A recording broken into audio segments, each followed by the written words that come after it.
The Invisible Man. Written by H.G. Wells. Read for you by Ed French. Chapter 11. In the Coach and Horses. Now, in order to clearly understand what had happened in the inn, it is necessary to go back to the moment when Mr. Marvel first came into view of Mr. Huckster's window. At that precise moment, Mr. Cuss and Mr. Bunting were in the parlor.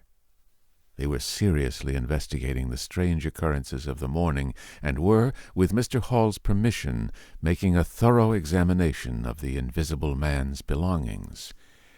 Jaffers had partially recovered from his fall and had gone home in the charge of his sympathetic friends.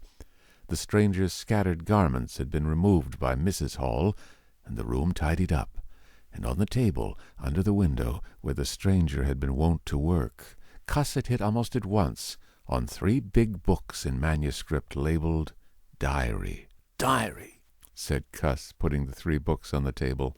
"Now, at any rate, we shall learn something." The vicar stood with his hands on the table. "Diary," repeated Cuss, sitting down, putting 2 volumes to support the 3rd, and opening it. No name on the fly-leaf. Bother. Cipher. And figures. The vicar came round to look over his shoulder. Cuss turned the pages over, with a face suddenly disappointed. Oh, dear me. It's all cipher, Bunting. There are no diagrams? Asked Mr. Bunting. No illustrations throwing light? See for yourself, said Mr. Cuss. Some of it's mathematical, and some of it's Russian or some such language, to judge by the letters, and some of it's Greek. Now, the Greek I thought you. Ah, of course, said Mr. Bunting, taking out and wiping his spectacles, and feeling suddenly very uncomfortable, for he had no Greek left in his mind worth talking about. Yes, the Greek, of course, may furnish a clue. I'll find you a place. I'd rather glance through the volumes first, said Mr. Bunting, still wiping. A general impression first, Cuss, and then, we can go looking for clues.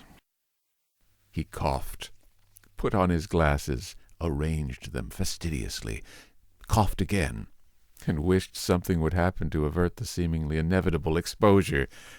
Then he took the volume Cuss handed him in a leisurely manner, and then something did happen.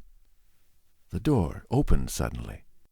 Both gentlemen started violently, looked round, and were relieved to see a sporadically rosy face beneath a furry silk hat. "Tap?"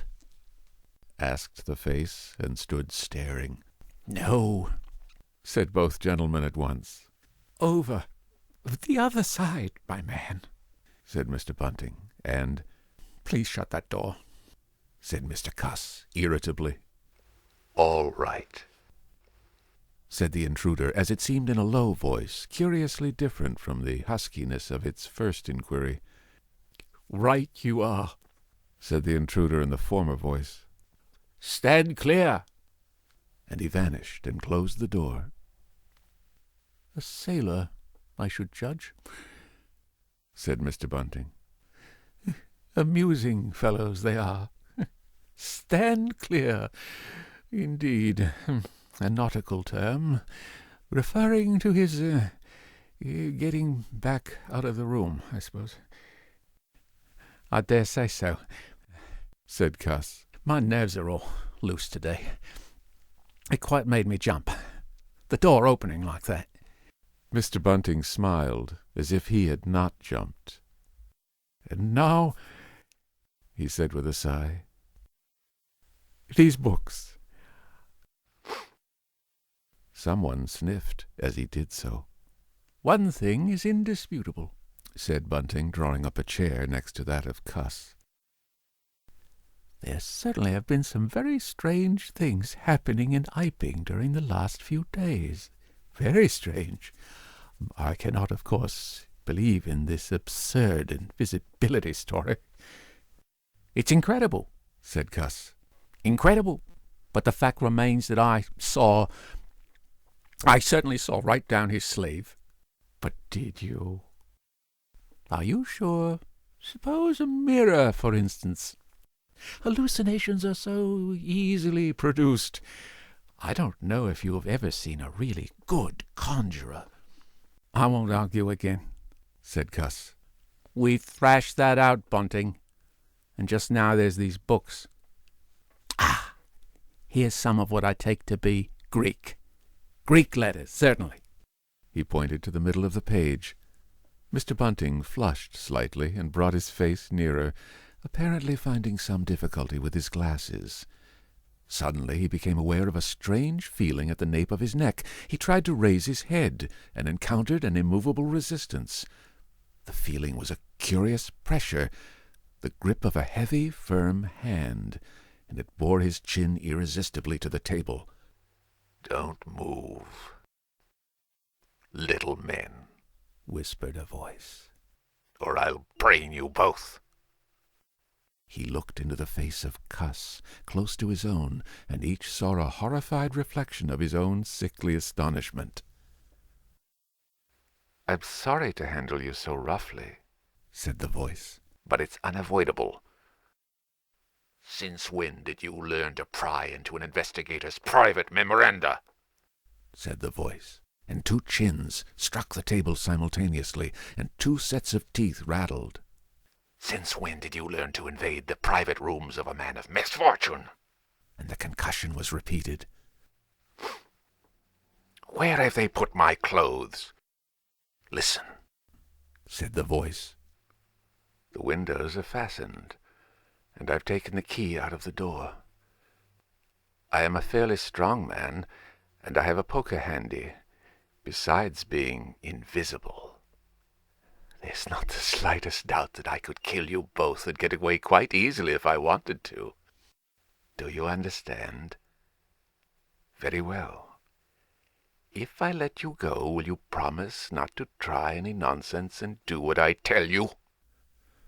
The vicar and the doctor looked at one another, and the doctor pulled a face. Yes, said Mr. Bunting, and the doctor repeated it. Then the pressure on the necks relaxed, and the doctor and the vicar sat up, both very red in the face, and wriggling their heads. Please keep sitting where you are, said the invisible man. Here's the poker, you see. When I came into this room, continued the invisible man, after presenting the poker to the tip of the nose of each of his visitors, I did not expect to find it occupied, and I expected to find, in addition to my books of memoranda, an outfit of clothing. Where is it? No, don't rise. I can see it's gone. Now, just at present, though the days are quite warm enough for an invisible man to run about stark, the evenings are quite chilly. I want clothing and other accommodation.